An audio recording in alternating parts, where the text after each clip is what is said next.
हुकूमती वफ्द सरदार अख्तर जान मेंगल से मुज़ाकरात के लिए लकपास पहुँच गया। हुकूमती वफ्द की क़यादत साबिक चेयरमैन सेनेट सादिक संजरानी कर रहे हैं।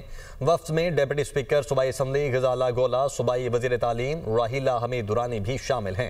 हसन अली कोयटा से हमारे साथ मौजूद हैं। हसन, क्या डिटेल्स हैं? हाँ जी बिल्कुल, बलोचिस्तान नेशनल पार्टी का एहतजाजी धरना गुज़िश्ता 9 रोज से बलोचिस्तान के जिला मखदूम के इलाके लकपास के मकाम पर जारी है।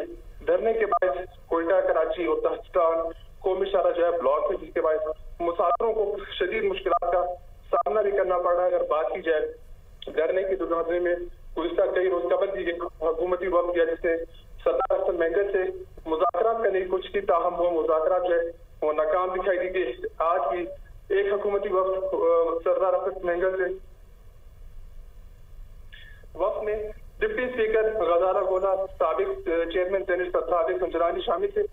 इस मौके पर हुकूमती वक्त में वजीर तालीम राहिला हमीद दुरानी भी शामिल थी। बलोचिस्तान नेशनल पार्टी की तरफ से मरकजी joint secretary Mir Nazir Ahmad Bloch, Sajid आजिज Abid अलबेकी, Mir हमद कन्नती, मीर जमाल से शामिल भी वक्त में शामिल थे। हुकूमती वक्त का सरदार अख्तर जान मेंगल से बातचीत का सिलसिला जारी है। मुज़ाकराती वक्त की सरदार अख्तर मेंगल जान को लॉन्ग मार्च मंसूख करने की मनाने के लिए कोशिश भी जारी है। कोशिशें जारी हैं। हसन, बहुत शुक्रिया आपका।